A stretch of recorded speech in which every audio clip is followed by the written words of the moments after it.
Blog Talk Radio. Paranormal Review Radio.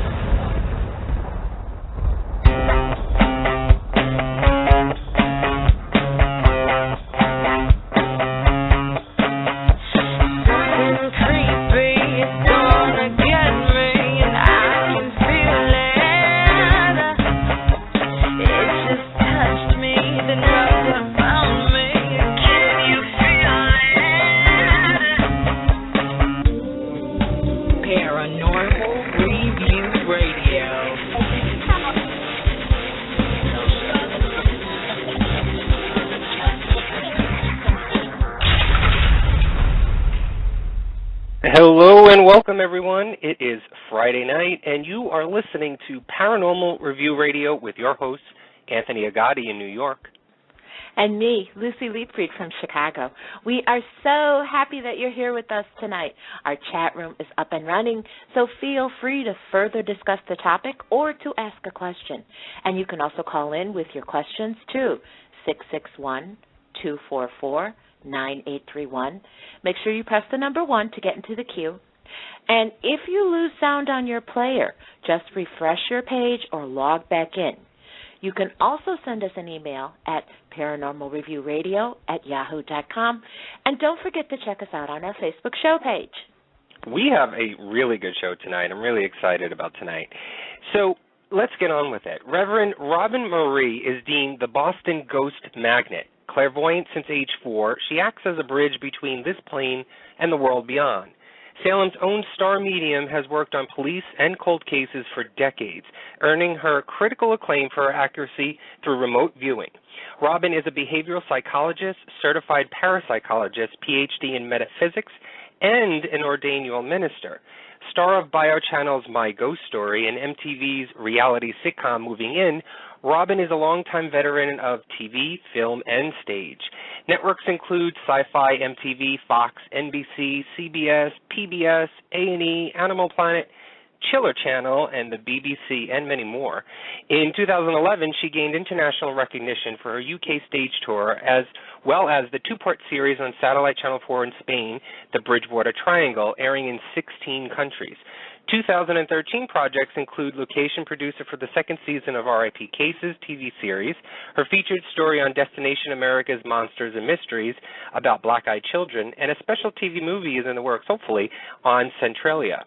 As a filmmaker, she depicts her approach to blend the scientific with the spiritual on paranormal investigations in her documentary, Ghosts of Fire 1 and 2. Robyne has also starred in Sony Pictures' Children of the Grave 2 and Cabin in the Woods.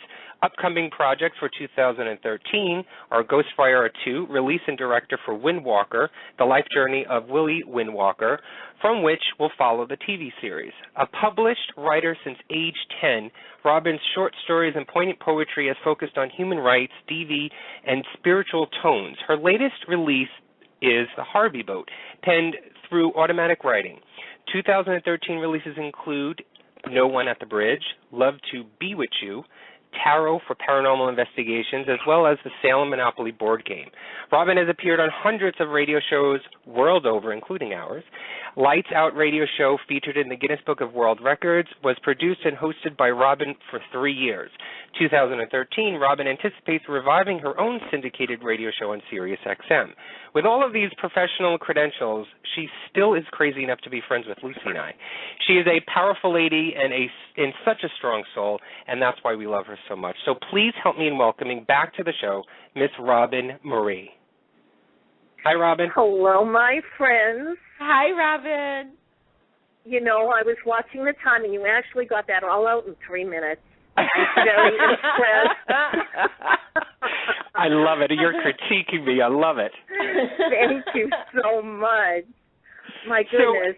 You know, I'm exhausted. I need a nap after hearing all that. I need a nap after I needed a breath in between that. How do you do it? I'll tell you, one thing people can never say about me is that I'm boring.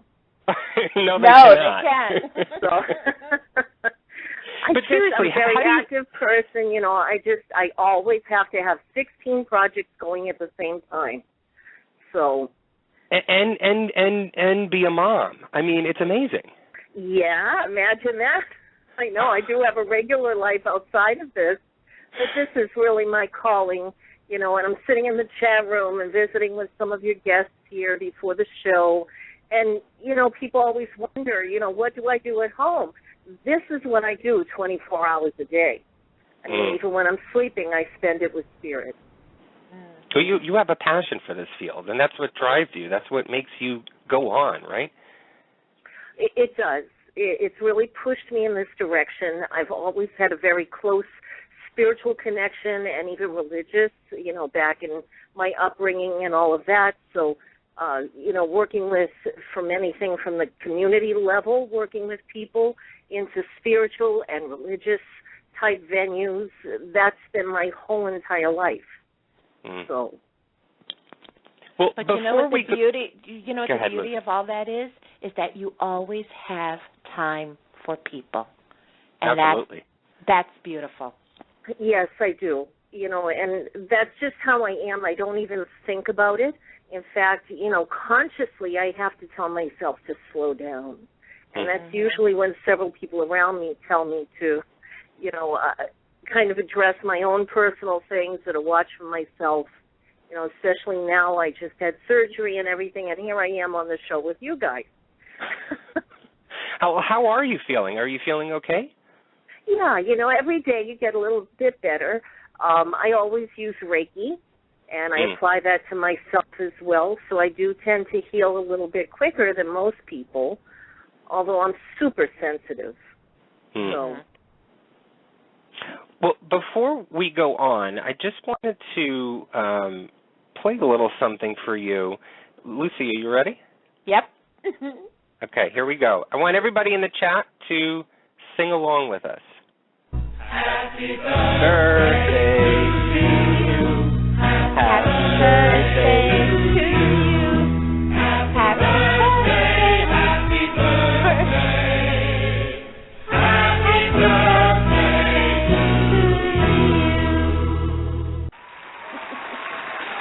Thank you.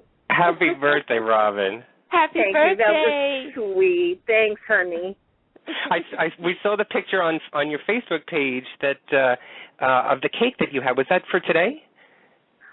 No, that's actually from another birthday that my daughter had that made up for me, and my son as well. But I was 4 years old in that picture. That was I modeled amazing. and everything. I've been singing since I was 5 on stage, and that was my start with modeling, and so yeah, it goes way back. A lot of things in entertainment.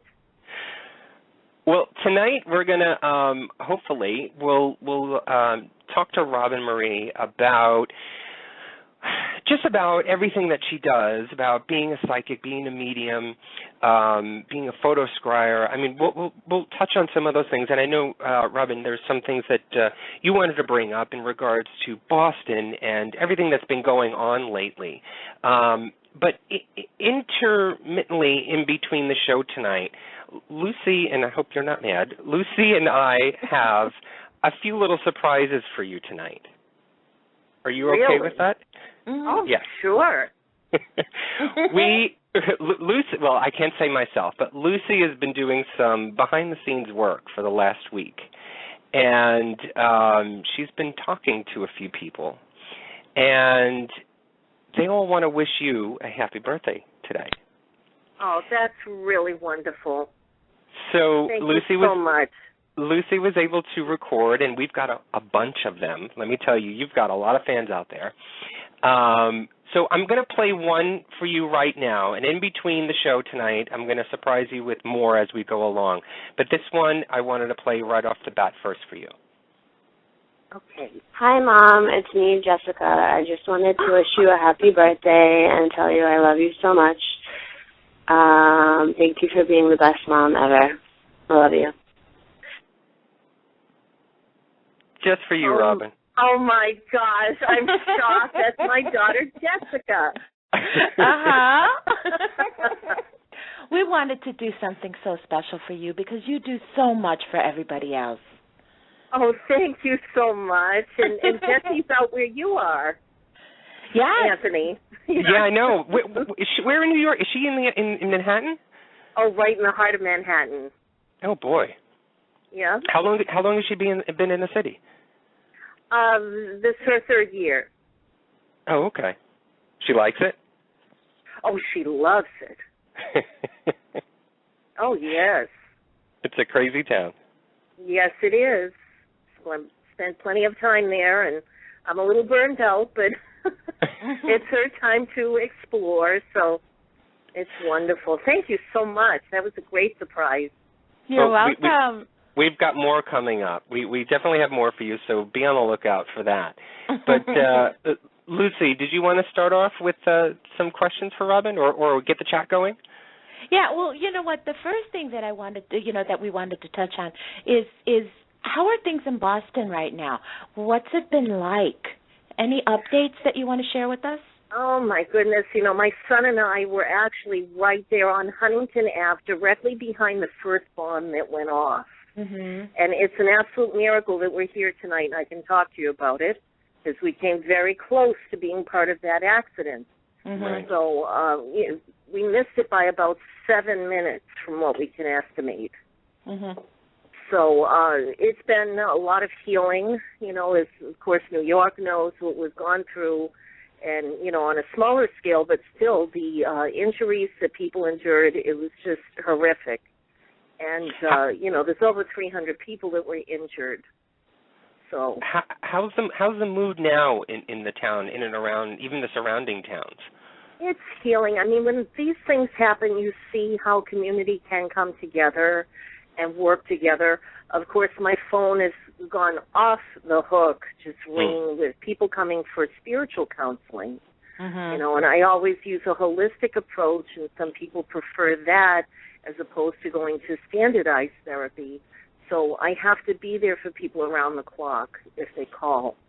So when something like that happens, I go right to work. So has life gone back to normal? I mean, is it close to what it was, or is there like any, is there remaining fear, or what's it like? Yeah, right now they're in a grieving period. There's still a lot of people coming on the news, coming into the public eye, saying that they had horrific injuries, and it's still going on.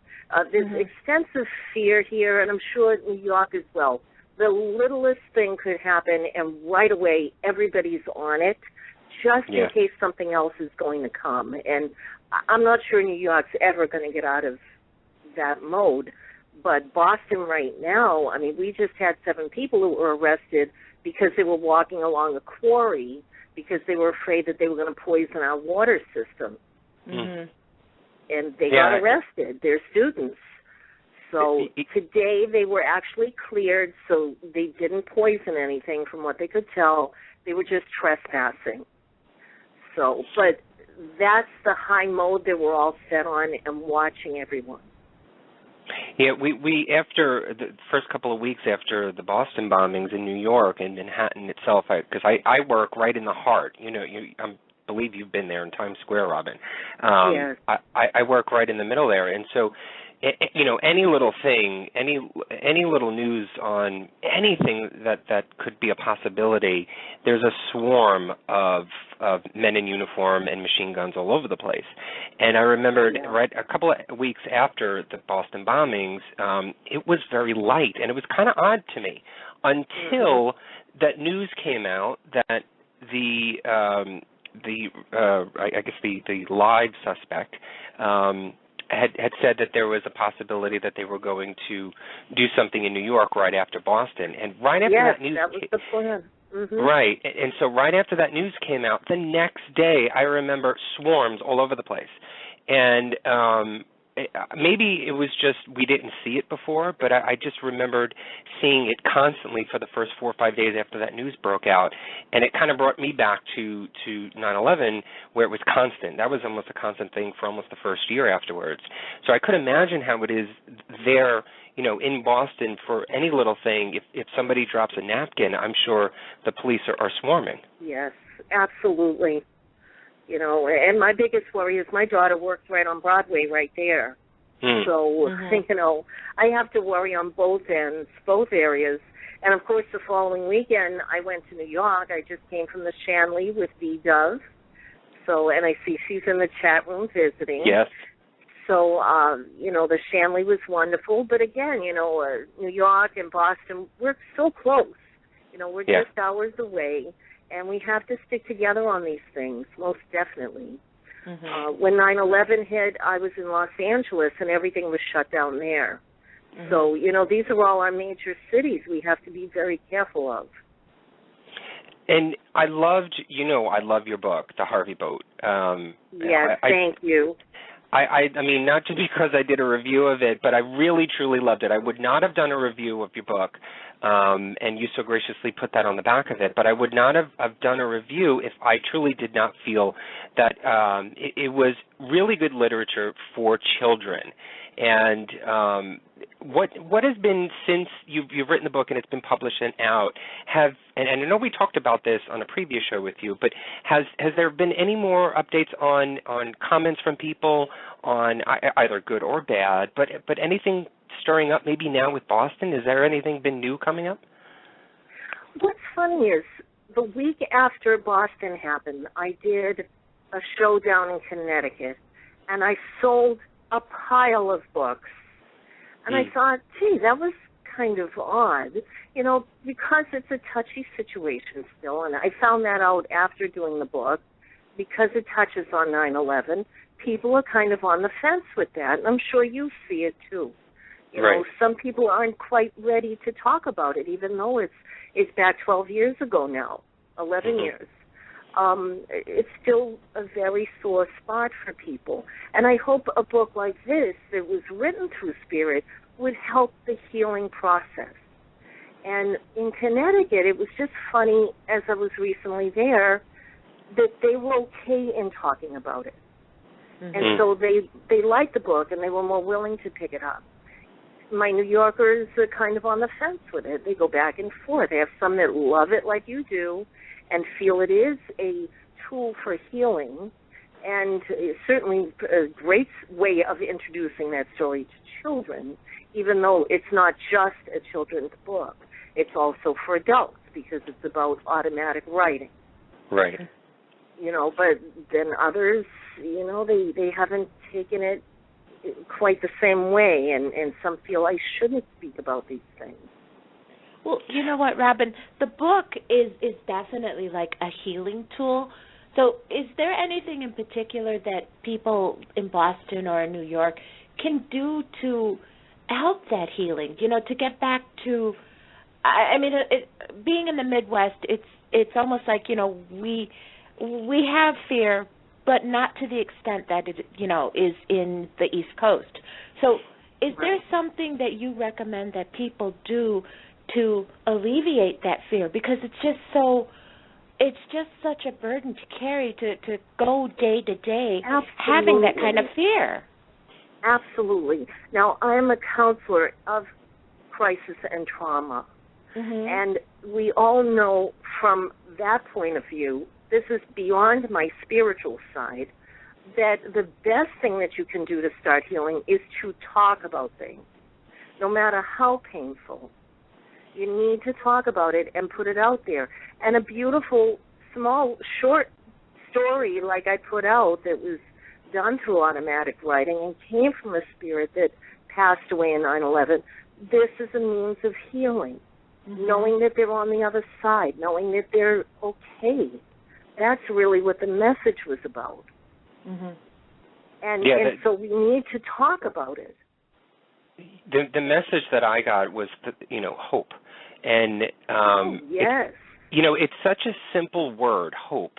But how do you teach that to children? And that's why I loved your book, that you were able to, first of all, the illustrator was absolutely amazing in the pictures in that book. Wasn't it great? Oh, absolutely. And it just complemented your words at the same time. And, I don't want people to think, because you're a guest on the show, I'm overreacting and I'm overemphasizing this book. I'm not. I really am not. It just, it did give me, and the word that came out when I did read it was hope. And I said that this was the perfect book to be able to teach children, not only to be able to help them cope or how do you move on from there or teach them what happens, but also how do you explain a situation like the Boston bombing or 9/11 to a child so that they understand it. And your book was perfect in that, just in the simple words that you put in there and the illustrations itself. So I highly recommend that even in Boston, people in Boston, if you've got children, I would suggest getting this book and sitting down with them if they were around at the time, when I'm sure that they were hearing the news broadcasts and the people in their family and their friends talking about this. And sometimes, like you said, it's always good that you need to talk about things, and that's the same thing for children. They need to talk about it, and they need to get through it. And your book, I think, does an amazing job at doing that, and it can stir up that conversation to help the healing. Thank you very much for saying that, and I do hope that it's helpful. That's what's important to me. And I've even considered, because it does explain in the beginning about it being through spirit, and the spirit wrote it through me, through channeling, and it is automatic writing. And I am going to have it printed. I've recently been talking to a psychic who is a kindergarten teacher who wanted to teach them about 9/11 and what happened, and to address crisis and trauma that's out in the public eye. She wanted to use the book as a tool in her classroom. So I'm going to have it reprinted without the spiritual part of it written in there. So just the children's story, and that's what Spirit asked me to do, was to give that story to the children. That's a wonderful idea. So you know what? We're going to take out the spiritual part. It's not about me, my name, nothing. It's not important. She can take the story as a school book and give it to her class. Beautiful. Speaking of, spiritual and photo scrying, as you did with this book, was there, and I know on the last show that you were on with us, you talked about, I think it was a couple of weeks, or maybe it was the week before the Boston bombings, that you had I'm not sure if it was a vision or if it was a dream that you were trying to interpret. Maybe you can talk to our listeners about that a little bit, and if there's anything that sort of transpired, in the last few weeks. Yes, about the Boston dream that I had. Yes. Yeah, there's been a consistency in my life. It's either 2 days, 2 weeks, 2 months. It's always the 2 that's in there. When I have a dream, and these are precognitive dreams that seem to always come true, and when I have one, I know that from waking there is a distinct difference between a regular dream and a psychic dream. And I'm sure people that have these understand exactly what I'm saying. There is no question when you wake up. You know this is an alert. And so I do channel a lot through the Kennedys. The Kennedys were friends of my relatives, my immediate family. They were at my home, while I was growing up, and we did a lot of political things and all of that, here through Massachusetts. And so they've always been very close to my heart and things that their family has had to go through, one being crisis and trauma. Right. Now, why they come to me through channeling, that could be a reason right there. They know I understand. I still continue going to their homes. I go to visit down in Cape Cod and everything. But in any case, John F. Kennedy came to me in the dream that happened about 4 nights before that happened. And I was live on a radio show the next night, on Friday night. And I didn't know what the dream was about. I don't always know exactly when or where that's going to happen, but I know there's something significant that's coming. And that's really the gist of that. He came to me, and he walked down this staircase, and it looked like it was out in front of, at the time I thought it was maybe the Lincoln Monument. It looked like that type of staircase of stone. And what I found peculiar was when I looked up, I didn't see the statue, and that kind of alarmed me. I didn't see Lincoln sitting there. And the staircase that I was standing on split in half, and the other side of it traveled away from me. It wasn't an explosion. There was nothing traumatizing to how it split. It just cleanly divided and went to the side. And then John F. K., we descended down the staircase and came right up into my face.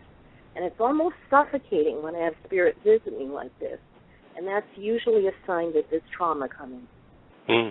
So it's almost as if they draw the air out of you, that I can't breathe, and that's when I wake up.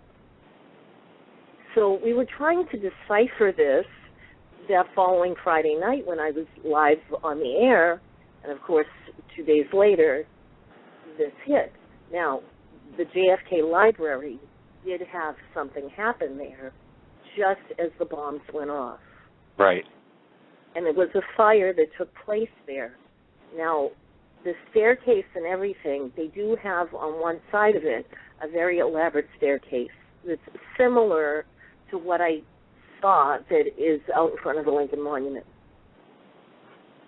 And maybe in the dream I was thinking I was there in Washington, especially because I saw JFK. But maybe that's why I didn't see the statue of Lincoln, because that wasn't where I was. Right. I was out in front of the library, and it is the JFK library. So when you hear the news, when it came on the news that day, yeah, did it automatically hit you about this vision? Did it sort of click at that moment, or did it take some time afterwards to sort of? I was there. Actually, I burst into tears because I was seeing something being played out. I go on standby when I have one of these dreams, and I literally sit and wait for the phone to ring, for something to happen. I know the news is coming. And so for those few days, I was waiting and waiting. And I was right there. I was on Huntington Ave when the bombs went off, and we had just driven away from there because I had pre-op for the surgery that I just had. So we went to a hospital only 2 blocks away from there. So while I'm in there with the doctor, they put on everything everywhere, and whole groups of people and doctors and nurses, and everybody came together everywhere to watch the TV and see what was happening. We couldn't get out of Boston. I was in there for almost 6 hours. They shut everything down. Well, the days leading up, when you first have this dream, this vision, the days leading up to the actual incident of the Boston bombings, do you try and, I'm just trying to get into your mind, into your psyche, to figure out how does someone live with that? Don't go there. I know. I know I shouldn't. That with you, Anthony. but maybe this can help a little bit. This question, if you've got a dream and you've got a vision, and obviously you don't know when it may happen, or sometimes you do know when it happens, but the days leading up to it, to get an idea or a sense to possibly even warn someone or prevent it or something like that, do you ask the spirits questions, or do you ask even the Kennedys to come back and give you more information? Oh, always. That's how I start my day. I wake up in the morning, and, certainly from waking from a dream like that, I start my morning prayers. I always do that. I say the rosary. I have 12 years of Catholic school I've survived, and that's it's a routine for me. I just do that. It's very comforting, and it's a very positive way to start my day. And in that, then I start to ask Spirit and all of my spirit guides to kind of give me more detail, if they can, about things that I've either experienced from spirits physically coming to me during the night or working into my dreams. And sometimes they do, and as I said, sometimes I don't know exactly where or when it's going to happen. But as I look back over time, it's, as I said, 2 days, 2 weeks, 2 months. That's usually the span of time when the crisis comes. Right. So, I try to get more. If I get messages with more detail, I always let people know to be careful. Mm-hmm. Certainly if it's a community type thing, I tell my friends. Some think I'm off my rocker. And you know what? I can live with that. That's okay. If I can help prevent somebody from being injured, that's okay. Right. Well, one of the things that comes to mind, when I'm thinking about this, you have the dream, you have this warning that that you have. Physically, that has to be an extreme amount of pressure put on you. How do you cope with that? Sometimes it does bother me in that I know my moods change. I might be very quiet across the weekend. Maybe I need to stay in and kind of shut myself off from people. And, I'll do more inside work where, I take readings and things like that, where to me that's kind of low-key. Mm-hmm. I don't always have that luxury. Sometimes right after that I have to do a show on stage, a lecture, a TV show, whatever. And you know what? I've been doing this my whole life, and especially going back to my being in the entertainment field and all of that, it's like the show must go on. Right. So I kind of suck it up at the moment. And I say, I'll have a crisis later when I get off stage or off of a show. And, I have to be strong for people, too. I really believe that spiritually. And I have to be an example to people. Mm-hmm. And it's not easy. And, yes, I do fall short of that. I do have my meltdowns like everybody else. But I try to pull myself together. And that's the difference. And I say, okay, we whined about something for a day or two. Now we have to get a plan. And so I put that into play. And if it's a spiritual thing or on a personal level that we need to get things done, then that's what we need to do. And that's that hope and everything like you were talking about. I always tap into my spiritual, my inner faith, and I find that hope and that strength to get through all of it. I have to deliver these messages. Well, speaking of messages, we have another message from a special someone, and I'm going to play that for you right now.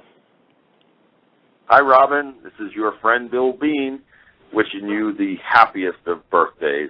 Oh. You are truly a wonderful lady and a blessing, and may God continue to bless you in all your ways with an abundance of love, peace, joy, good health, and prosperity each and every day, sweetie. Love you very much, and happy birthday.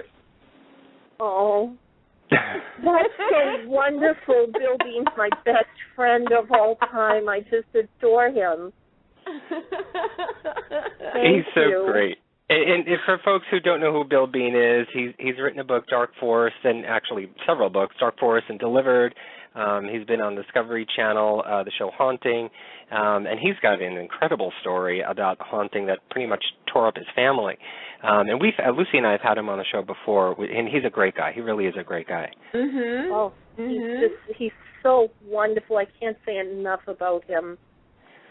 And he can't say enough about you. Absolutely. Yes, I'm starring in his movie. I play the medium in Dark Force. Yes. Oh. So his movie will be coming out. Mm-hmm. So we're going to be filming that across the summer, and I'm very excited to be part of that. That's so awesome. So recently, and I'm not sure if you want to talk about this, but recently there's been news, and it was in regards to 3 women or children, 3 girls, who were kidnapped, I think it was over 10 or 11 years ago. And the story had come out that after they were rescued, that it was this man and so on and so forth. But what had transpired during this whole news broadcasting, as CNN and Fox News and everybody loves to do, there was a story or an article also, too, about Sylvia Brown, another psychic, who had made a prediction to the parents of Amanda Beers several years ago and told the parents that the child had died or had crossed over. And she had gotten a bad rap. I mean, I think it was just today, actually, the news had broke that, or some article I think it was that I saw it online, that she has now canceled her Facebook page and her Twitter page. And I'm sure I understand why. I'm probably sure she's getting bombarded with people with, not so nice words to say. But we wanted to, Lucy and I were talking about this, and we wanted to sort of get your take on it. I mean, we've known about Sylvia Browne for so long, for so many years, the stories and the predictions that she's had, and she's had some wonderful predictions, but she's also had some not so wonderful ones. But wanted to sort of get a feeling from another psychic point of view on this whole Sylvia Browne thing. Did you want to, or could you elaborate on your feelings about it? I really would, and I just want to say, out of respect for my spiritual sisters and brothers out there, I respect that they're doing the best that they can. The first thing that we learn when we're going through training, and of course we already have our abilities, but it's good to have training and schooling and all of that further to develop your abilities. We need to be very careful how we deliver messages, very careful. Presentation is everything.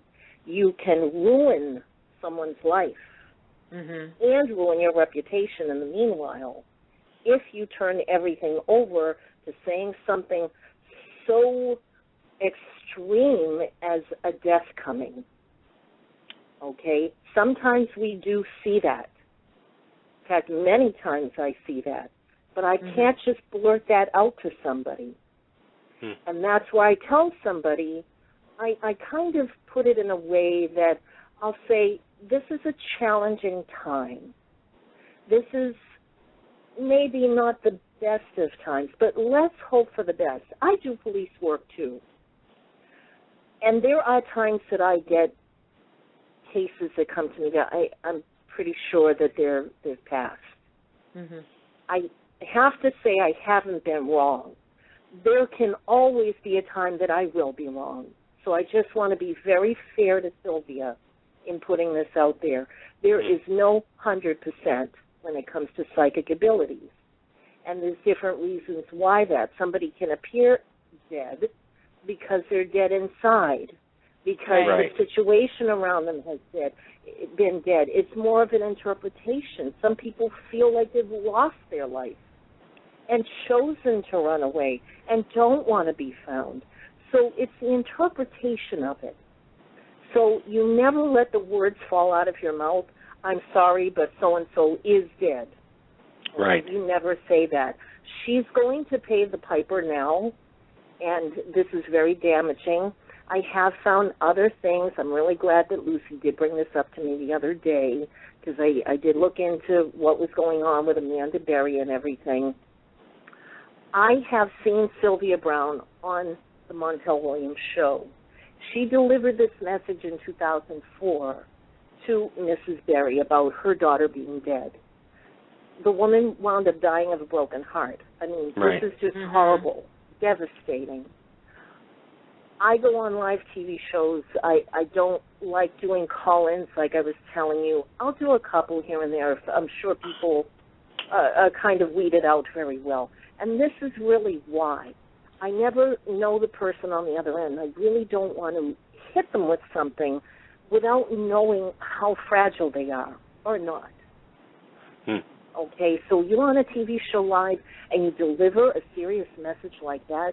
She was 100% wrong in doing that. Okay, she could have taken her aside, talked to her later, or something. I mean, this is just devastating shock to the woman. I have seen her on other Montel Williams shows, and something that really bothered me actually goes back to 9/11, when a woman in the audience, she randomly picked her, she went up to her, she said, your husband is coming through. She said he drowned. I remember the woman this. Stood up. I don't know if you saw this, Anthony, but this was a big boo-boo on Sylvia's part, and she really lost me as a fan after this. And it's not because her message was wrong. It was the deliverance of it. She argued with the woman, and she said, I know that he died. He died in water. I can see the water all around him. The woman cried, and she said, no. She said, actually, my husband was a firefighter, and he was killed in 9/11. The building collapsed. He was crushed to death. They did find his body. She knows exactly how the man died. And she began to cry. I mean, this is very hurtful to her. And here we are live on, national TV. And Sylvia argued with her. And she said, no, I think you better go back and look again. She said, I know that he drowned. And she argued with Sylvia live on the stage. She said, no. She said, Sylvia, my husband was a firefighter. He was crushed in 9/11. The building fell. We have the body. She went on and repeated it all again. And Sylvia still argued with her and got aggravated, and they cut to a commercial.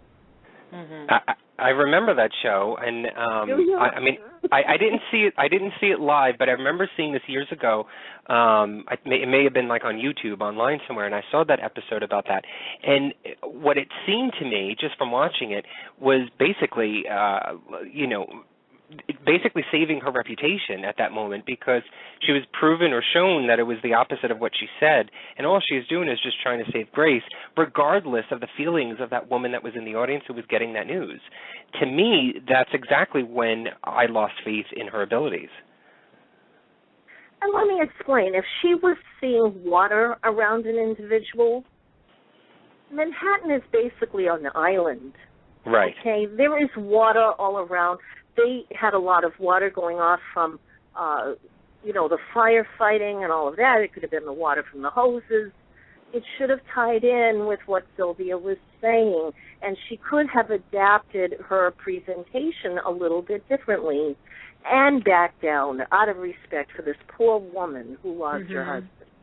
She had no sensitivity, no compassion towards this woman hurting. Right. Well, Robyne, one of the things that has struck me about this whole thing is that, in my opinion, I really do feel that this whole situation has given other psychics and mediums less, it's damaged the reputation of everybody across the board. But she just banged us back 20 years. Yes. Okay? She just made us lose all credibility. It's going to ruin everything for us. And can you understand why I tell you I do not want to be called a psychic? I don't want to hear that word. I get upset when people put it on banners or write about me. Yes, of course I do psychic things, in my readings and such. I give you a little psychic, seeing the future and all of that. However, I try to go more the spiritual aspect of it, and I like to say medium, because I'm working between the worlds. I'm working with spirit, and that's where my messages come from. When we get into using the word psychic, it's hokey, it's cheesy, and there's too many fakes out there that I don't want to be associated with. What do you Robyne, think? I learned so much from you. But one thing I did really want to ask in regards to this, is there any way she can recover? I was just going to ask that, Lucy. I think I'm the first thing, I think, as a person, I think she should come on nationally and apologize. I think that's the first step, and I know that's probably very difficult to admit that you're wrong, but this is very severe, and I think out of respect for all of us in the field, like you were saying, that do this, she needs to explain herself and how messages come, like I did, about the water thing and all of that. She misinterpreted something, and she should say, sometimes these things happen, and sometimes we are wrong, and apologize. It's just horrible. I don't. If I was her, I'd just move to the stick and hide. I would give it up. It looks like that's what she's doing. I mean, just today, like I was saying, that they had mentioned that her Twitter account and her Facebook account has been shut down, or she's closed it, I guess. Yeah. Maybe she is going in hiding. Good. Let her retire. That's fine. D-Dub and I can use the work. They'll be calling us. I've always said it's time for new blood to come in and speak up. I take a different approach, and that's okay, and that's why I never like to criticize any of these wonderful people out there that have abilities. And we have different types of gifts, as I've been talking to Lucy about. Some are clairvoyant, some see the spirits, some are clairaudient. They only hear the spirit. Sometimes you hit the jackpot. You wind up like me, that, you have a crazy family that tells you from day one it's okay to have these abilities. People like Chip Coffey, some of the, these other wonderful people out there that have made it big because their families encouraged it, and they had it from the beginning. They had it from early childhood, and we never lost it. And, that's the difference. And I just hope that other people like us will come out now, and hopefully help repair some of this. Well, you know what? I'm at the beginning of my journey there, and I really, truly want to work on the abilities that I have. But like you said, I, too, have a problem calling myself a psychic. I consider myself a reader. I read the cards, and I read the messages that are there. And this whole situation with Sylvia just was so disturbing on a different level, because my heart went out to the woman who got the wrong message. Well, I mean, how do you deliver a message like that? I'm not in that field. People have said that I am sensitive, and there are things that I do feel and see, but I don't consider myself as part of it.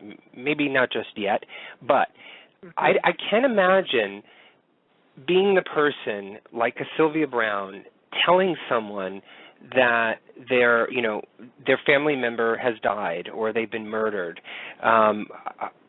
Vision or no vision, I cannot, fathom the idea of communicating that to someone. It's just like, when you've got the military, showing up at your door and the parents of a military man are standing there. How do you deliver that message that their son or their daughter has just, passed away? I cannot, and I guess that's why I'm not in that field, I cannot understand or even think of being able to do that. How do you, when you're reading people or even seeing things, and you get something that is really specific, that could be possibly either someone is in harm or something like that, how do you deliver that message? Well, the police cases, yes. I do have to. And I'd say probably 9 times out of 10 they have to cease. They know that they're working on cold cases. They're pretty much sure that somebody has passed away. I always tell them, when I am absolutely certain that someone has died, can I be in touch with your detective? Can I speak to the police that are working on the case? Most of the time I get them involved from the get-go. Families contact me directly. I've recently done some high-profile cases, and I don't like to put myself out there on these things. I don't think it's important to. I can certainly give references if people want that, but I don't make a big deal of it. But this happened to be on Good Morning America, and, I was talking about this, and they put the whole story on there of what I told the police, that when these families come to me, do you have a detective that's working with you?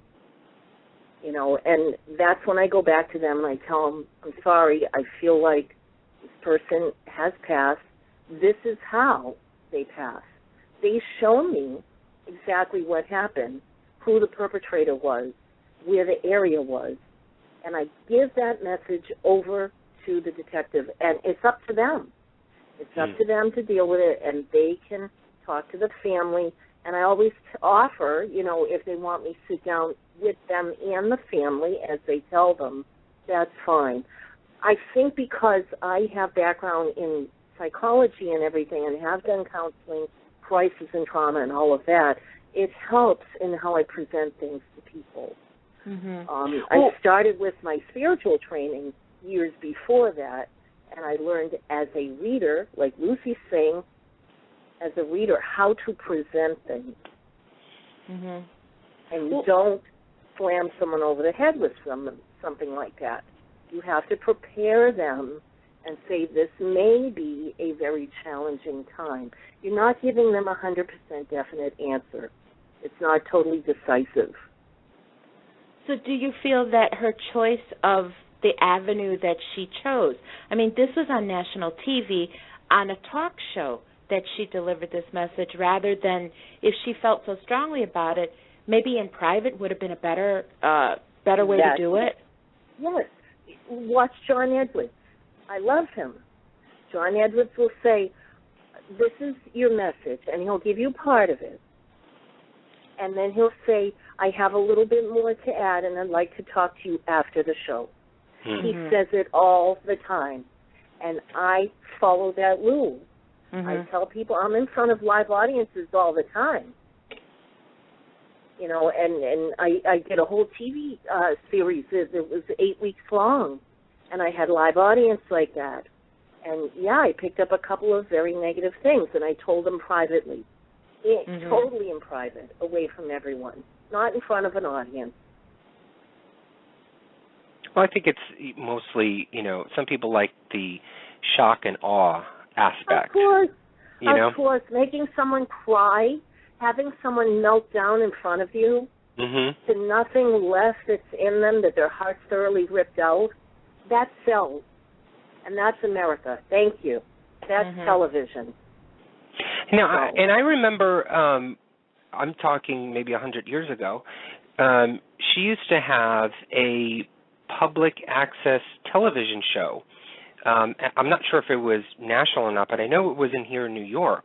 And I remember years ago, I think I must have been maybe 9 or 10 years old, and my mother had called, and I remember watching it on television, and my mother had called, and it was Sylvia Browne on television. And I still remember till this day that Sylvia had said to my mother, because she was asking about all her children, and Sylvia had said that I will be in paralegal. And I never had thought about anything. I never even knew at that time what the word paralegal meant. But it wasn't until when I was in high school and I started to sort of think about things, paralegal came up. And when I had talked about that with my mother, she had said to me, you know, Sylvia had said that years ago when I called up on her show. And at that moment, that's when I started to sort of believe in the aspect of psychic abilities and you know, foretelling of things, and that sort of brought me into the whole paranormal world. But it seemed as though, just from watching the shows when I saw her on public access, that she was a lot more humble back then. And I'm thinking television created this Sylvia Browne that we know now. Yes, you know, very much so. I'm sure she really has gotten caught up in it. So, Robyne, what can people like yourself, the truly gifted, do to repair the damage that Sylvia has inadvertently caused?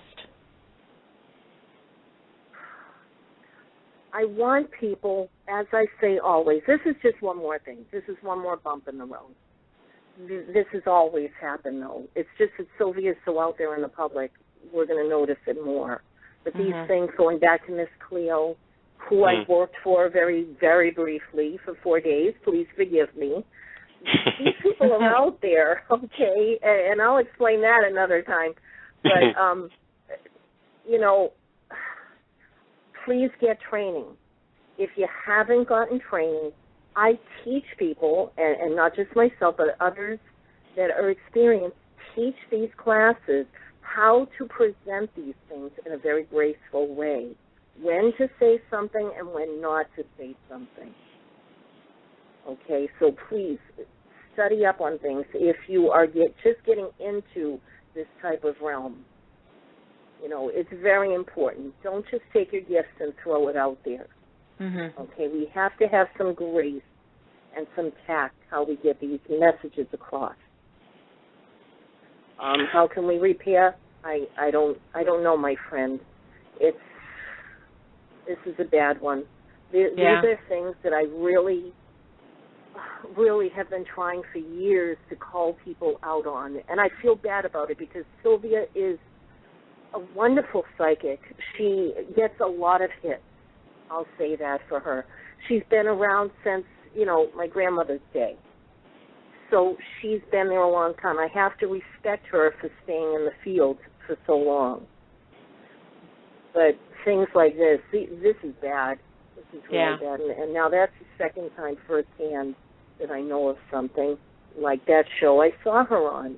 Like, Anthony was saying he saw. Mm-hmm. These are major things. Well, speaking of gifts, we have another gift for you. So take a listen. Robyne Marie, this is D-Dove.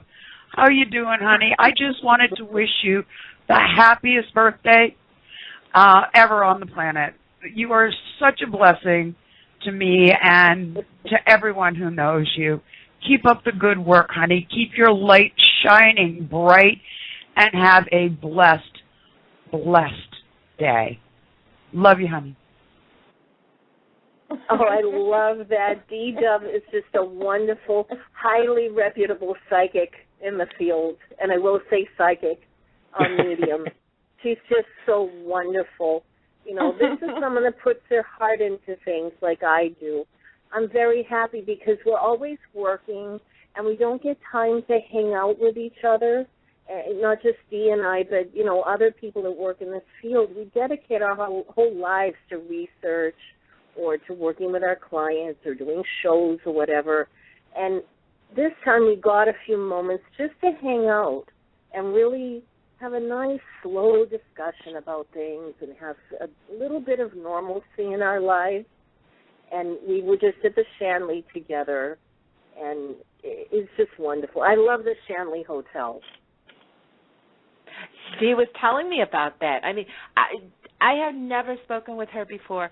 She is an absolute pleasure to talk to. She really is. It means a lot that she would say that to me because she is such a light, and I know she's helped many, many people out there that have said wonderful things about her. She has a big heart. One of the things that when Lucy and I do this show every week, we always love to find out how people began in the field of paranormal. And paranormal is a very broad term, so it includes a lot of topics and a lot of fields and areas. But how did you? And I know this started at an early age, but do you remember way back when you were a little girl? When, and I'm not even sure about the story, if it was a vision that came to you or something that happened, was there something that turned your train of thought, your thinking, to more along the lines of connecting with the other side? Definitely. Now, my family says that it started from day one. They knew that something was very different and very unique about me. And they always said they saw it through my eyes. Now, my nickname is Sparkles, and that's everybody in my family, a lot of my friends call me that. And that's because of my eyes, and they were saying that I had very unusual eyes and that they turn color. They get very light, almost white. I mean, even the pupil is gone as I'm channeling and all of that. We have that on film. I mean, people can watch that happen. And it's just always been that way. And the thing is, I'm clairvoyant. I always had been. And my first conscious recollection of that is 4 years old, when I had a spirit come to me in my house, and the spirit was with us for 7 years. I have a very similar story to Bill Bean, that my family was traumatized and all of that. Maybe we were the ones traumatizing the ghosts. I'm not sure which, but maybe a little mixture in there. I have a crazy Italian family. But, you know, that was kind of the base of what I grew up with. And it was around me every single day. And here I had this spirit that was literally physically walking with me everywhere I went in the house and out around the property. So that just became a way of life to me. And she was with me until I was almost 9 years old. Well, I mean, at 4 years old, what were you thinking? Were you thinking that this was another human being, or did you know that this was a spirit coming to you? And was it only to you only? No, I mean, I thought only I saw her until I told my grandmother. I said she just walked down the staircase with me. I had to move over to the side. I was making room for the spirit. And she answered me. She said, this is my grandmother. She said, oh, you see her too? So my grandmother was always clairvoyant. She had all of these gifts, and she began working with me extensively, you know, as far as becoming a reader. I've been doing paid readings professionally since I was 5 years old, and I started with palmistry. Oh, my goodness, 5 years old. Yes, you know what, I was saying words I didn't even understand really the definition, but again, I was connecting through spirit and just repeating back the messages. So my grandmother does have an insurance man that he's probably long deceased, but I nearly killed him one day when he came to the house to visit about an insurance policy, and I said, can I read your palm? And here I was like 5 years old, and after I read it, he just sat there and his mouth dropped to the floor. I'll never forget it. And now here I am as an adult, and I'm thinking back of, oh my gosh, I must have traumatized the guy. And when I finished, I said, now you have to cross my palm with silver. And that's what my grandmother taught me. It was the old gypsy way. You must have an exchange. So even if you gave me a penny, it had to be something to pay me back for delivering the messages. He never came to the house again. So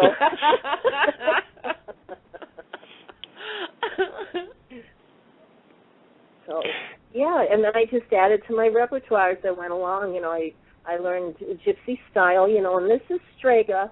This is Italian witchcraft, you know, and we say witch, but, you know, this is someone that is just a holistic person, spiritual.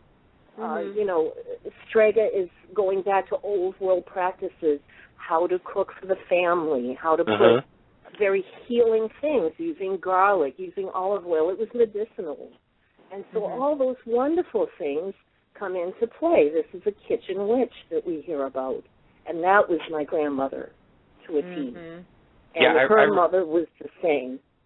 I remember my great-grandmother, when I was a very little boy, sitting in her small, tiny apartment, sitting in a chair in the middle of her living room, and she never had the sound on her television. It was always off, but the picture was there. And I remember she called me in, sat down on the chair, she took out a bowl, rubbed it with olive oil, put the bowl on top of my head, and started to say things. And I remember I never liked going back to great-grandma's house after that. She was removing the evil eye off of you. And this is even jealousy. You know, if you don't want to make it sound so dramatic, the evil eye, but there's people that see a beautiful baby or a child come into a house, and we all know there's people out there that are very jealous of that. You know, and so the Strega, there's usually one in a family that's chosen, usually the matriarch, the older one, and everybody comes to them for spiritual guidance.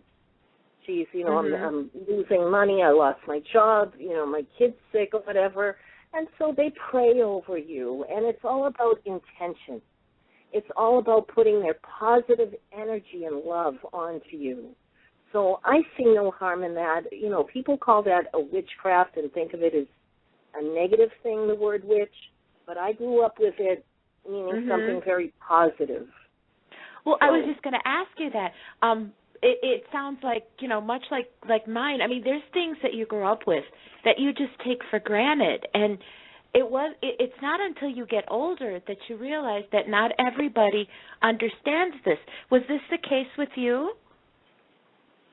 Oh, that they don't understand it at Yeah, home? that they don't understand the things that you've learned and that you're used to from childhood. Yeah, and I don't owe it to anybody to explain myself. However, I find myself still explaining myself. I want them to understand. I want to teach them. I don't want people to be afraid. And I want to take Hollywood and all the negative things out of it and things that are our, and I say our, organized religions have frightened us about many things, kind of keeps us in line, you know, if they put limitations on us. And I want us to love our faith enough that we can look outside the box and look at how other people practice things and connect with who I connect with is God. That's my magic. And, you know, we have a definition for magic, and that's me and God in connection. And that's what each of the letters stand for. That's beautiful. I want to play, Robyne, another message from someone special. Here we go. Happy birthday, Robyne. This is Dave Roundtree calling in to wish you a wonderful happy birthday and many more to come. It was great meeting you at the Shanley last weekend. Take care. That's David Roundtree. That's wonderful. Oh, David, he's brilliant, man. He's my researcher. He's wonderful. I know David for, oh my goodness, 7, 8 years now. He's just fantastic. Have you done work with him? I just got to him, the Shanley, but I've always worked with him through the internet. You know, a lot of people come to me and say, look at these photos, or I just got this EVP, would you take a listen to it? Because they want to see what I get on a spiritual level. And I remember back when Dave and I were just kind of chit-chatting, you know, online. This is back in the MySpace days. And we found that we both had an interest in this. And so, you know, you start to network online, and we were just friendly, you know, on a friendly basis. And he's really developed his abilities into a great deal, and he's put all of these years into his research. And people are really listening to him, to what he says. And I knew from day one that he had a wonderful gift with EVPs. He's a sound man. He's a sound technician. He has a very keen ear, but scientifically he was able to make that connection. And that's what's important to me. I am a strange psychic that way because I don't want it just to be about spirit. I want to prove on paper and through recordings and through film exactly what I see and hear, so you understand it a little bit better. And other people that are maybe just interested in this might try to take a different spin on it, either through their belief system or in their research, whether they want to prove it or disprove it, that's fine. But I want them to see what it is that we're looking at, what we're all about. You've been to probably countless number of places, you know, haunted locations, or have visited towns and areas. And the one that always comes up with me whenever I talk about you or see your name is Centralia.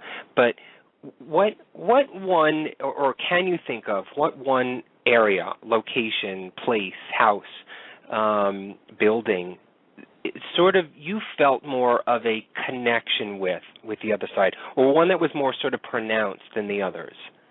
Oh, my goodness. Centralia is my baby, and that's, can't hide it anymore. It's getting out there in the public, and I didn't mean for that to happen. But I made a film and everything about it, and unfortunately it has sold.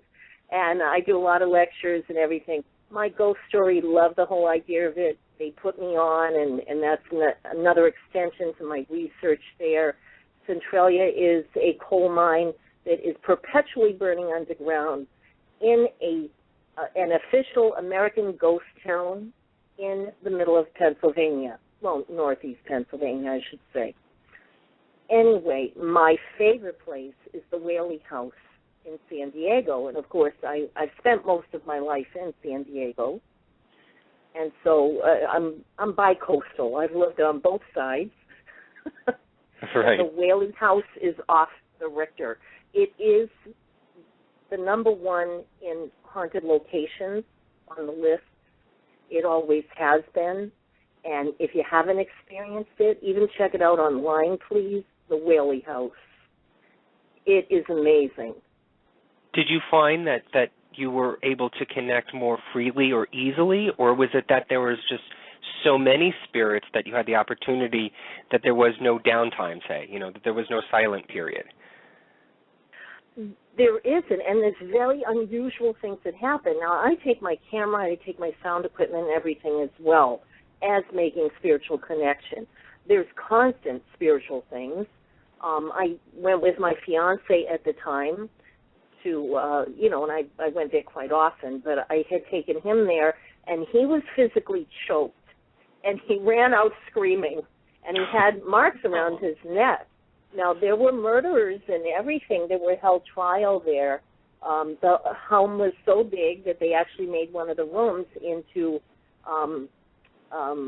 whole judges' quarters and, all of that for legal hearings, and everything happened in that place. Another room was used as the post office. Another side of the house was the residence. So you have a lot of things. They even hung people from the tree that was in the backyard. So it's constant action going on there, but I got things on film. This was interesting.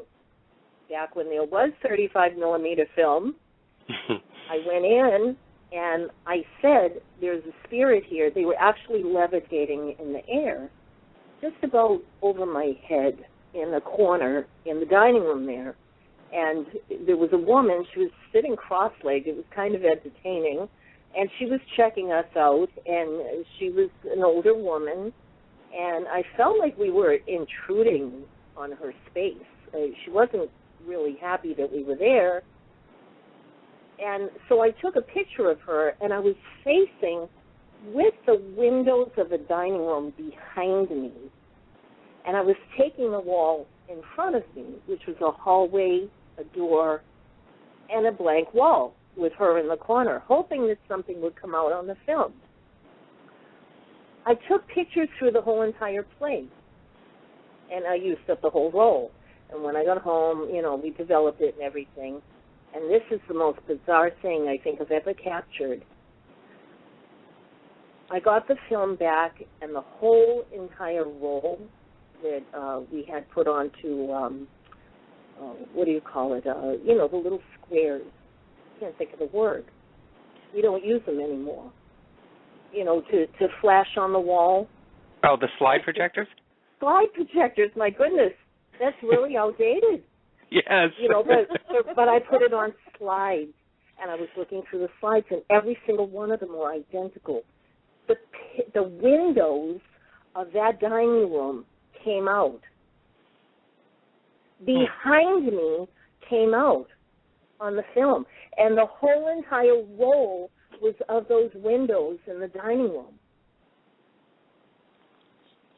Wow. What do you make of that? You know what I'm saying? Like I shot every single room inside that house, and nothing else came out except the first picture that I didn't take. I did not take a picture of the windows. Maybe there was a significant story? I was looking at the spirit when I took it, and I feel like it reflected off of her, and it was almost getting the view of what she would have been looking at. She was facing me. She was looking out at the dining room windows. Wow. Has that happened before, that you're able to physically see a spirit and snap a picture or videotape them? Yeah, I'll get missed. It doesn't always look as detailed as what I can see, but something will come out, a flash, an orb, but a different kind of orb. It's very different than, a piece of dust orb. And a lot of times you can see the electrical charge going through it, which I find very interesting. And I never want to tell people it's one way or the other. As researchers, we don't have definite answers. So it's just things that we question. And I do see a marked difference when I know a spirit was there and I get an orb in a picture. So it's something to continue researching. But this is very odd. Robyne, when you go into these locations, such as the Whaley House, do you get specific messages from the spirits that are there? I mean, do they recognize that you can hear them and see them? Yeah, and some of them will say, you can see me, which I find so sweet. Some of them are very happy about it. They like to be acknowledged. Even the rotten ones like to be acknowledged. I have been a resident medium at many beds and breakfasts, throughout, as I said, both coasts. I was at the Victorian Mansion here in Massachusetts, and I was with them for a year.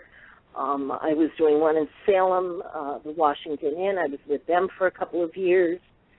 And when I go back, people will be running sound equipment, and they'll play it back for me because they'll say, Robin's here. They recognize me. Or, oh, she's here again. It's wonderful. I think it's so beautiful because their personalities come out. And it's just like us. It's just the same as the living. Wow. We have another message for you, Robin. Take a listen to this one.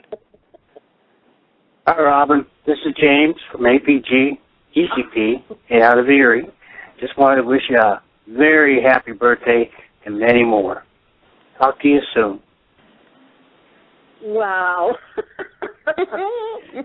Wow, you're terrible. So how do you know James McCann? Goodness. Yeah, James McCann, you know what? He's one that had me do photo scrying, and I met him about 6 years ago now. And he came to me at 1:30 in the morning one night. He was all excited because he just got in from an investigation. And he wrote to me, we were live chatting. This is back on AOL. And he looked me up and he said, I heard that you do photo scrying. He said, I just got back from this covered bridge out in Erie, and could you take a look at these photos? And I said, don't tell me anything. I don't want to know anything else. And I looked at them, and oh my goodness, there were 3 spirits in these photos consistently with extreme detail. And I was talking to them, and they were telling me that they saw him there and that he had been there many, many times. And they were very familiar with who James was. And so I report everything back to him. He had been going there for over 10 years, habitually going out to this same site over and over again. And he captured them. He got them. And I'm actually writing his book right now about that covered bridge because we became best of friends. And he's in my movie on Centralia and does a lot of work with me. He's an excellent researcher. You have worked with, and you still do work with a lot of people in the field, in the industry of paranormal. Is there one person that you've sort of admired over the years? Maybe you haven't met, or you still are working with them now. The person that I'm closest to, and this is really starting again because of our love of the field and our love of research. Another parapsychologist is Carl Johnson, and certainly his brother Keith and Sandra. And Sandra I share a birthday with. So happy birthday, Sandra, if you hear this. Sandra Johnson. And now these people have worked on Ghost Hunters back when it first started, and Carl was their demonologist and was with them on the TV show for 3 years. And we're best friends, as far as on a personal level, but I greatly admire his work and his dedication to clients that are out there that need help. And we share an awful lot about this, as far as our findings. And he's an amazing person. And my other closest friend is Bill Bean, of course. And really we share that because Bill Bean and I, as I started to say, share the whole horrific story about family. His family took it a little bit differently than mine. As a lot of stories that you hear out there, that people were traumatized and have post-traumatic stress, and, being who my family was, and being very religious, being very traditional Italian, we're open to spirit. We always talk about spirits, and we honor the dead and pray to the saints and everything else. We're just very spiritual type people, and that's our culture. And so we took it quite differently. You know, we're too stubborn to get afraid and to run away. You know, that's where I wonder sometimes if we weren't the ones haunting the ghost that was there. But and then I see families like Bill Bean that, you know, it was so toxic, it just made all of them fall apart. Mhm. You know, and my family went through a lot of crisis and trauma, accidents, unexplained illness. I was in the hospital quite often as a child, and, you know, now I wonder if that wasn't taking play on it, that I was pulling in, you know, this spirit's negative energy, and it was draining off me all along, even though she was kind to me. You know, I never felt threatened. I never felt afraid. But then again, was she drawing on my energy and making me physically sick? Well, that brings up another question that I have. You know, for families that go through this kind of interaction, that have things happen, what do you recommend to them, you know, when there's like children involved? Well, I know what I do personally, and I do tell the parents to come with the children so I can sit and talk to them. Most often, the children are experiencing things. And as we get older, and I think because of physical changes, that we start to lose that ability. Psychologically, people start to dumb you down. Of course you didn't see a ghost. Of course you didn't see something. You know, and we do that. Even believers, even people that are on teams and everything, I hear them saying that to their children because they're afraid that their children are going to get frightened. But what you're doing is you're embedding fear into them. Right. Just tell them, go with it. You know, what did you see? Oh, you saw a man in your room? Okay, let's go and explore that. And if it's frightening, come to someone like myself, and I'll go and I'll sit with them and walk them through it. And I start to teach at a very early age. And I know earlier in your chat room they were talking about Chip Coffey and what he was doing on Paranormal State. And I know Chip in person too, and it's a wonderful thing to start with them very early on. And the parents need that as well, so the parents understand how to address it. I think it stems from also, too, the parents' fear that they don't know how to, not only that they don't know how to explain it to children, but I think it's the fear themselves that they don't know how to handle it, so let alone trying to explain it to a child. I think it's their own inhibition to comprehend it themselves that they can't explain it or teach it or you know have children understand what it means. We have one more message for you, Robyne. Are you there? Yes. Okay. Here we go. Hi, Robyne. This is Eric Reisinger, and this is Kim. And we just wanted to wish you a happy birthday. Have a great day. Heal quick. Love you much. And be safe. That's Eric and Kim from... Oh, Mr. and Mrs. Showbiz. They had to have their music in the background. How funny. Oh. You know, their show is actually on tonight, on Fridays, and I told people go and see an hour of their show and then come and see yours. Because they're wonderful people, and I have met them. They've actually come and seen me at Scarefest. So I got to meet them before, but they were just at the Shanley with me. So that was wonderful to see them. They're just really special people. Are we going to be able to see you at any more of these events like you just did at the Shanley? Is there any coming up in the summertime? Absolutely. I've been doing a lot of film, recording things, and I'm wrapping up some of my projects. I'm finishing up Ghost of Fire 2, and, I'm doing the editing and all of that myself.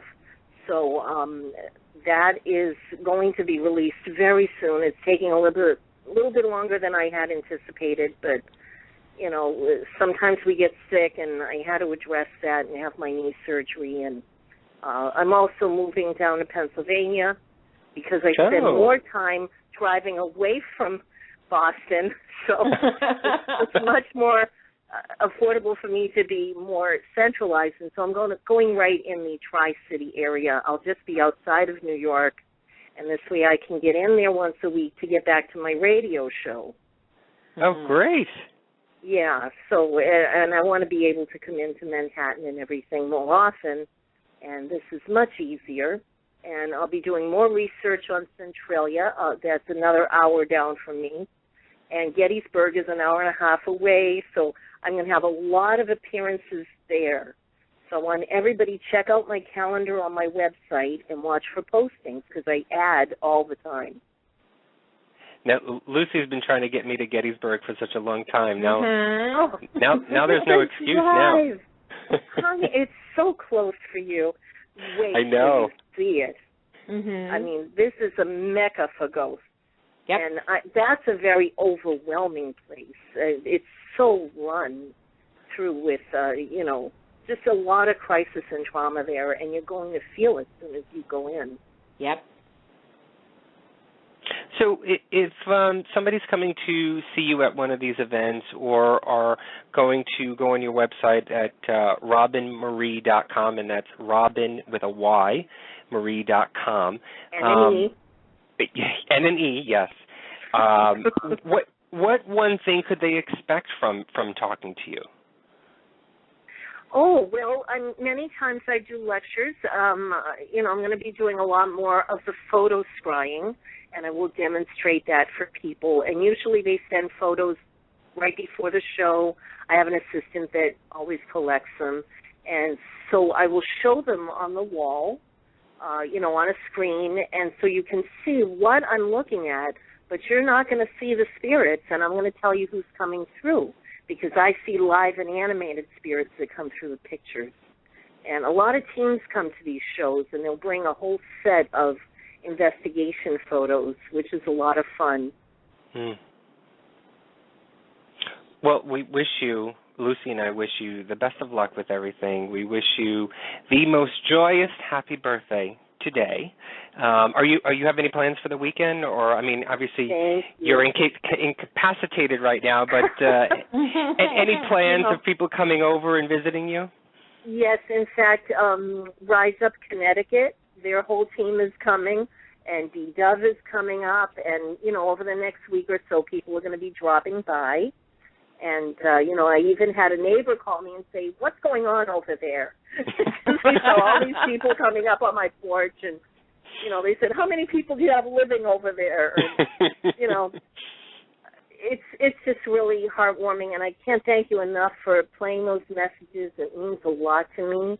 I didn't hear from James, and I was upset because he didn't wish me a happy birthday. Well, now you know. He did. Yes, and I have frozen cupcakes left over from the show I did in Connecticut, and that was for the American Cancer Association. I do a lot of fundraisers throughout the year, so I hope people do come and, give donations and give their support to wonderful causes like that I'm out at. Well, they can find, everybody who's listening right now can find out more information about any of your upcoming appearances, books, movies, any of the charity events that you do. If you go to RobyneMarie.com, that is RobyneMarie.com, and you can learn more, everything that you can possibly know about Robyne Marie on that. And we wish you the best, Robyne. Thank you so much. I adore you both. Robyne, it's been such a pleasure just to sit and talk with you. And you know what? I'm so quiet because I'm taking it all in. You are such an angel. And I thank you. We thank you for everything that you do and for being in our lives. Thank you. I'm so glad we've all connected, and I believe there's great reason behind it. Yes, there is. There is. And you know what? I've always had that feeling of that connection between you and I ever since we first started talking about the Harvey boat. And I'm really excited now that you're moving down to Pennsylvania, you're moving closer to me. So maybe we can get together a lot more often. Yes, and I'll be there soon. So great. Well, great. Well, I you want have to see you too. You're going to come and stay, and we're all going to Gettysburg together. Yes. Oh, that would be awesome. Yes. Okay. That would be awesome. I have some places we're not supposed to be, and I'm going to take you. Wonderful. I love it. I can't wait. Rob, have a wonderful birthday. Have a wonderful weekend, and please get well. We want you back up on your feet again so that you can spread the love that you normally do every single day. We love you. Thank you. Happy Good birthday, night. Robyne. Love you. Thank you all. Blessings. Blessings too. Good night. Bye-bye. I love talking to that lady. I know. You know what? My face hurts from smiling so much. She's such a trooper. I mean, she is bedridden right now, coming from surgery that she just did, 5 days ago? On Monday. I mean, she's just amazing, an amazing woman. I don't know where she gets all that energy from, number one. But to be on the air with us, just recuperating from her surgery, she's just a doll. She's a love. And we connected with her a while ago and love it. And you know what? Getting all the messages together was actually so easy because she is such a love that everybody that I reached out to was so anxious and so happy to record a birthday message for her. Yeah, I didn't know how she would react to that. I wasn't sure. I know I would hate it, but I thought it would be really nice to have some special messages for her, so that this is her birthday today, and she's on the air with us, and so why not make it a little bit joyous of an occasion for Robyne? So what did you think? What did you think of some of the things that Robyne talked about? Well, you know what? One of the things that I really wanted to know was her take on the whole Sylvia Browne thing, because to me she is a very well respected and very proven medium, and I know the whole situation really just does leave a bad taste in everybody's mouth, and I wanted to hear from someone who is really has a good heart and has the best intentions. And it does hurt everybody in the field. But then when you have somebody who's like Robyne, who is trusted and who is proven, it is a bad situation, but it's not all bad. She is someone that can help to heal some of the things that have happened because of the mistake that was made. And then again, too, hearing about Boston, everybody is concerned about all these things that are happening, but that's the other part about it. You can't live your life in fear. You have to go forward. You have to heal. And I think she's wonderful. Are you reading the chat room? No. We forgot to do the giveaway. Oh, my goodness. I completely forgot. Oh, no. All right, we'll figure something out, Robyne. Maybe I don't know. We'll figure something out. We can do it on our show page. We'll figure something. Yeah. We'll talk to Robyne after the show. Okay. I'm trying to think. We talked about so much. Can you believe it? First of all. I think it's wonderful because it gave everybody a chance to really get to know Robyne.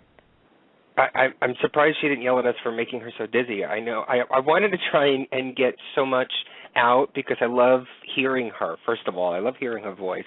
But I wanted to touch on a few things that we didn't get a chance to touch on a couple of the other shows that we did with her. Namely about going back to her childhood and how that all started, and like what we're talking about, the Sylvia Browne and getting her take on it. But I'm just trying to think right now. The only thing that's popping into my mind, it was her talking about the Whaley House. And I don't know, that's always interested me in finding out what stands out among people when they go to haunted locations or situations where there could be spirit activity or paranormal activity. all throughout their life, and which one stands out the most. Which one stands out the most for you, Lucy? Valeska. Really? Yes. Was it because of the connection in the basement? Yes. The connection in the basement was a breakthrough for me. It was the first time that I really, really had that mediumship connection. And for me, that will always be a standout. Now, the things that happened upstairs, of course, they were so much, I want to say they were fun. They were wonderful to go through. That's why I kept saying, I really like that house. I could spend a week in that house and be perfectly happy. I mean, I understand that there is darkness there, but I also understand that there are spirits there that are not dark. And just some of the experiences that we had, I mean, the child touching my hand, the door, all of these things, that stands out for me. Now, a close second, of course, is Bobby Mackey's. What about you? I don't know. I think they're in separate categories for me. To me, the one that I you can go there and without any fail of getting a response or communication or an interaction is Rolling Hills Asylum.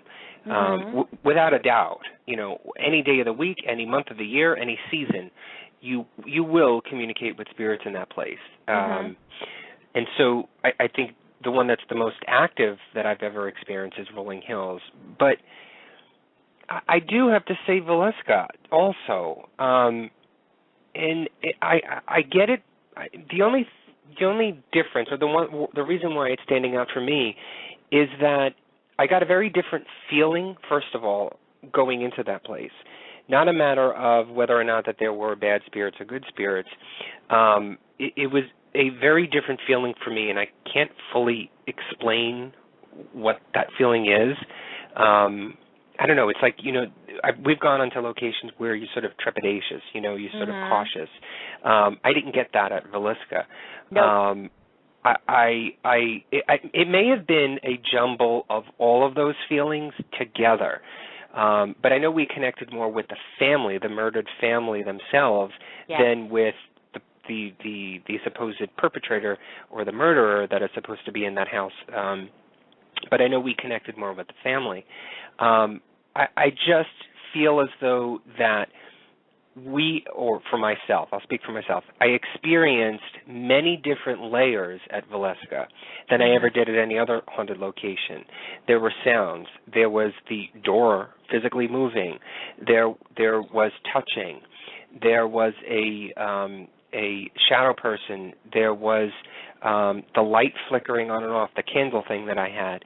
There were just so many different layers that everything that we tried, the spirits utilized as a way of communicating.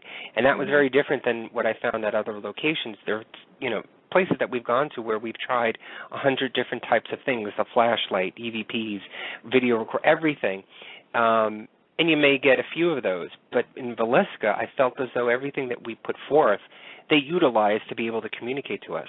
And that stands out to me in that aspect, because I felt as though the lines of communication were open. There was no door and there was no wall that was blocking us. They felt comfortable enough to talk to us. And we had plenty of EVPs that came through, especially from what I think is the mother. It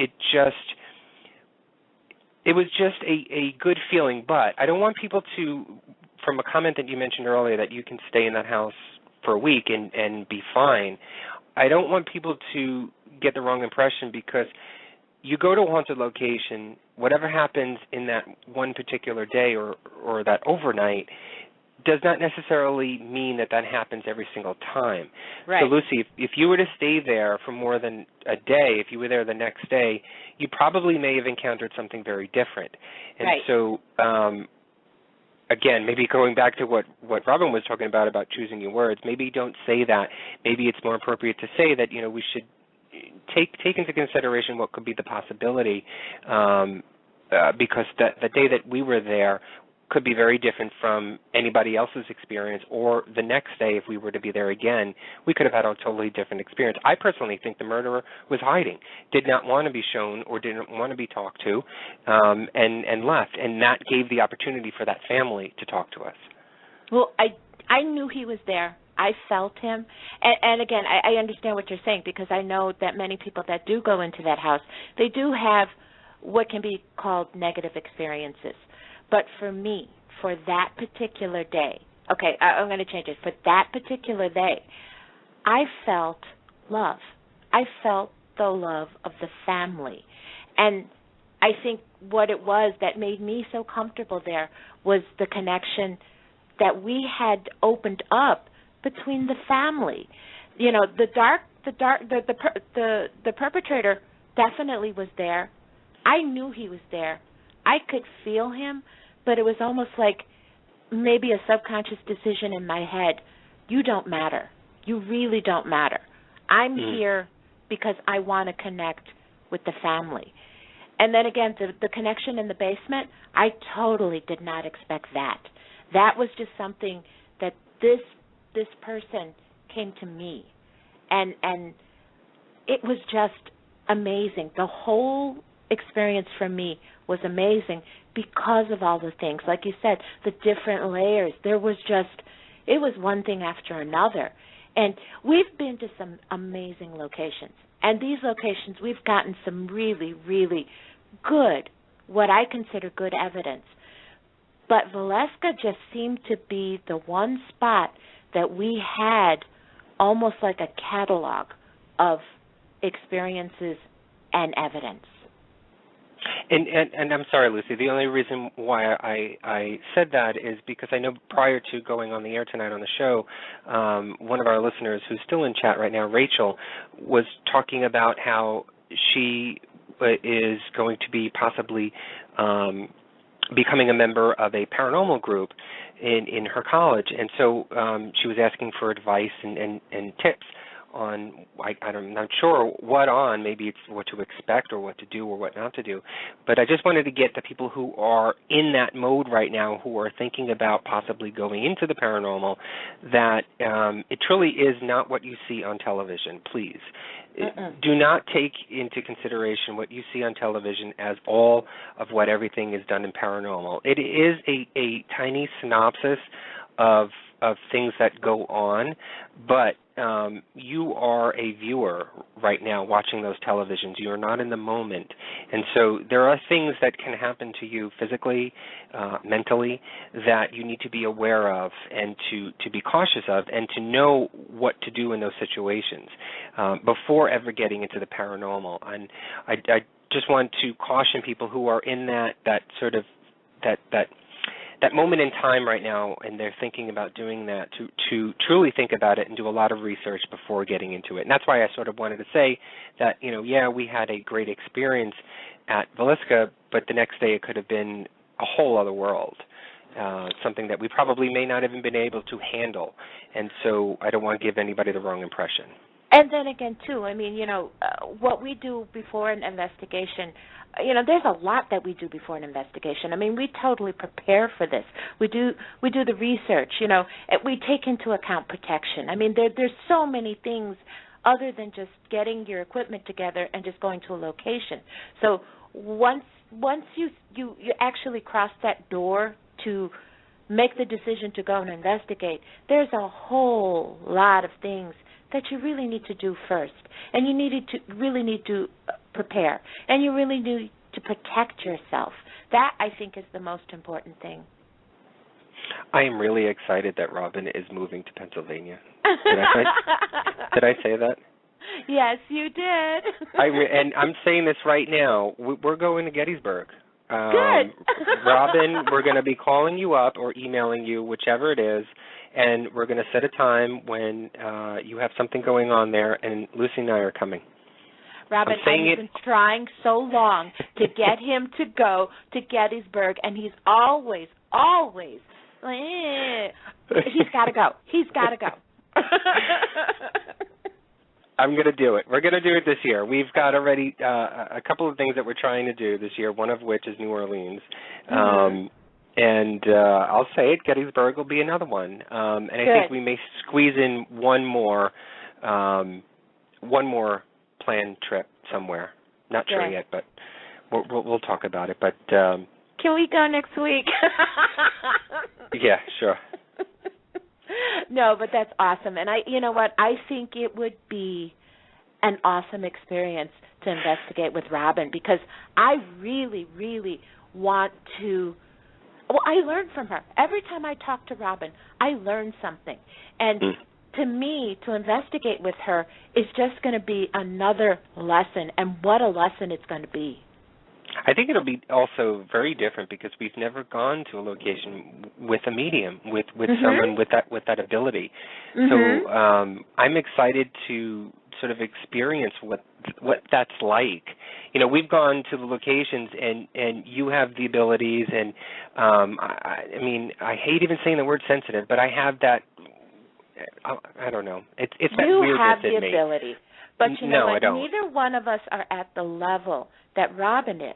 Both of us have that ability, and you don't want to admit it, but you do have the ability. I've seen it, I've felt it, I know it is. Now myself, I know I have the ability. I'm learning. I'm still in that learning phase. But here you have Robyne Marie, who is at a much higher level of awareness than we are. She is definitely a mentor. And to go someplace with her, such as Gettysburg, which has so much there, is going to be an absolute treat. Well, that's what I'm curious to find out, if Robyne's abilities will bring anything that I may have out more, you know, maybe pronounce it more, or I may be able to feed off of that. It's very weird for me to talk about this because I will say I don't believe I have anything. I do have that, you know, sort of intuition, that feeling.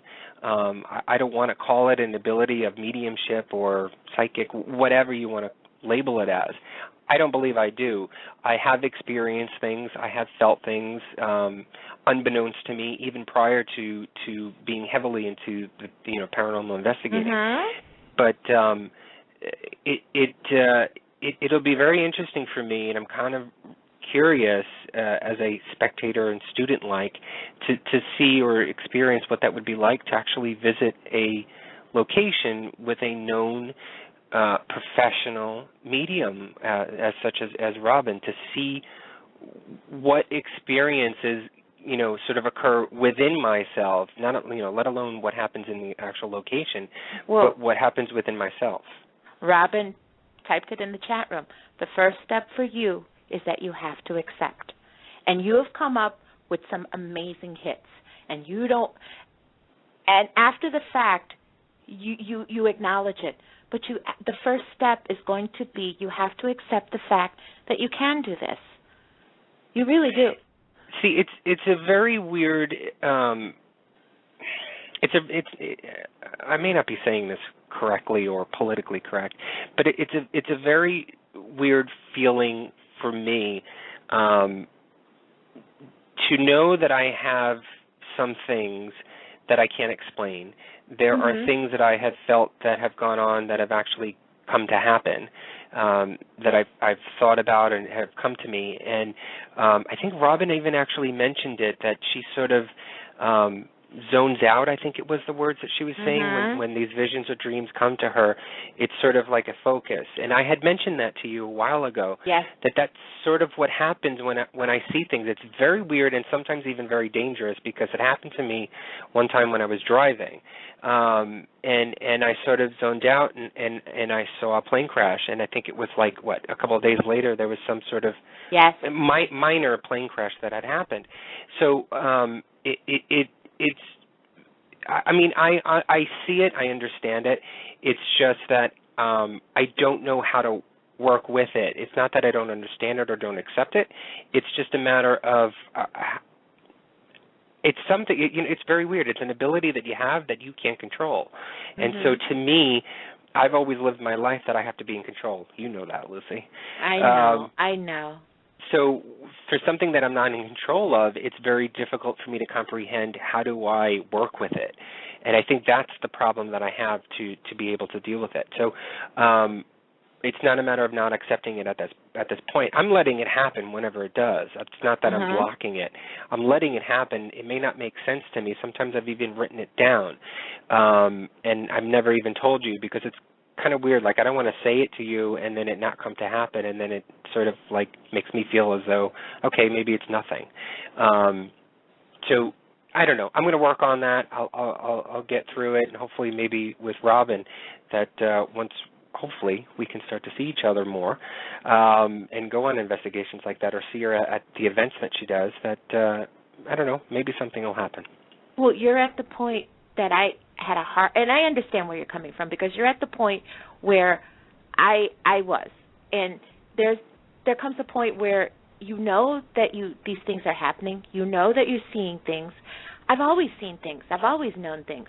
But the hardest thing for me to do was to actually say, okay, yeah, this is something, and to vocalize it. And that's the hardest part, when you actually trust what you're seeing and what you're feeling. That's a big thing. But it'll come to you. And you know what? Robyne is an amazing, she's a mentor. She's a teacher. And these are all lessons that we're going to learn, both of us. Well, that's why I had asked her, or always like to ask, people who are who are in the same caliber as Robyne, that, what does that feel like? Those to me are sort of like, stupid questions, mundane questions, small little questions. What does that feel like? It's sort of silly to even ask that, but I actually want to know what that feels like, because I want to see if I'm feeling that same thing, or if I can understand what that feeling is that I may have felt during that time. And so that's why I ask those questions, to try and figure out if, am I doing the same thing? Is that the same as what I just did, or did that just happen like that for me? It's sort of trying to, I guess, validate. I accept it. I say, yes, I do have an ability, to a very minor level, I think.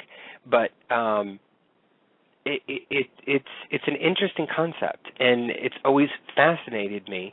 And I think you and I going out and doing these investigations, that may be actually bringing it out even more, because it's sort of widening that road of communication, where it was very narrow in the very beginning. Now it's, maybe it's 4 lanes now, where it was maybe a single lane before.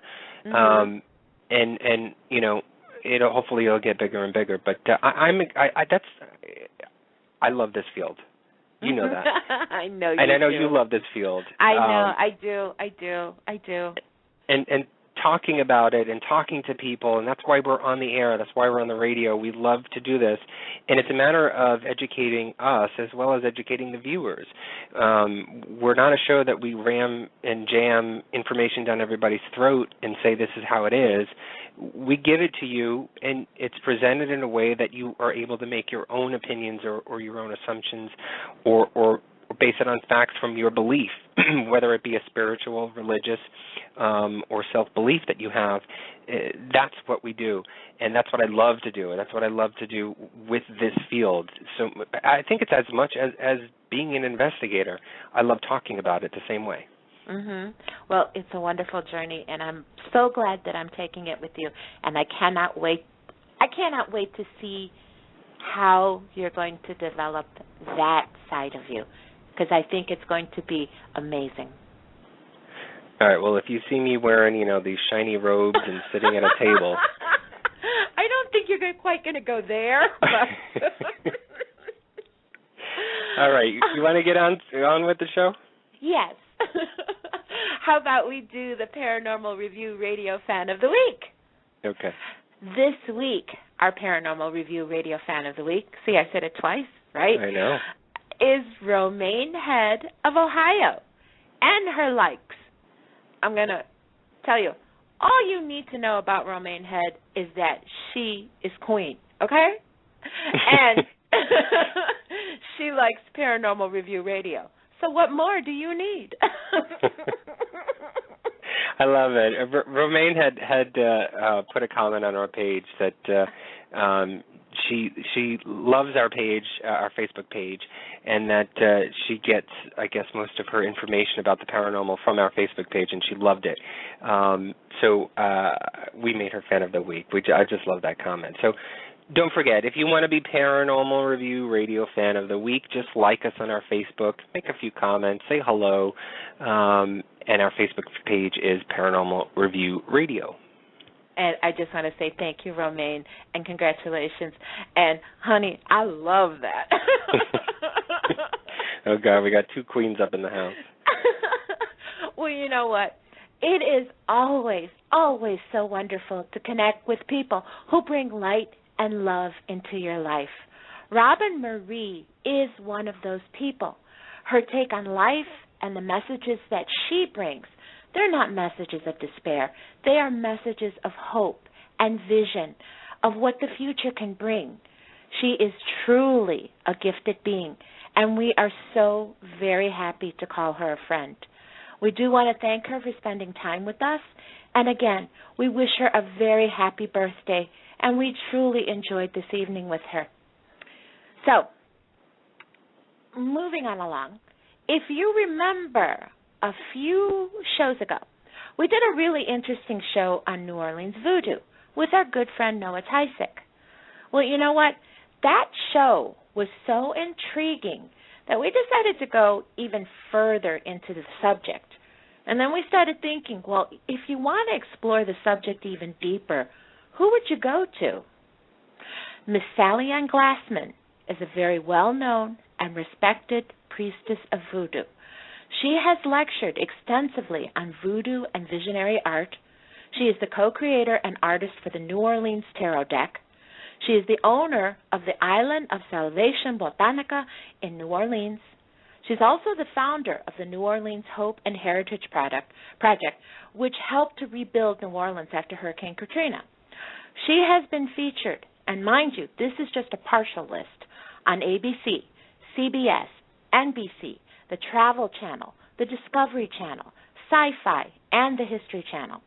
She has had press coverage in the New York Times, Washington Post, LA Times, and the Wall Street Journal. And this is just a fraction of the international coverage that Miss Glassman has had. And she will be joining us right here next Friday night to take us further on this journey to find out what the truth is about the misunderstood world of voodoo. This is going to be an absolutely good one. So do not, I repeat, do not miss this show. We want to thank everyone for listening. You know what? You guys rock. Thank you, Anthony, for being the best co-host in the whole world. So, until next week, my dear friends, keep thinking positive thoughts and have a paranormal week. Good night. Good night, everybody. Paranormal Review Radio.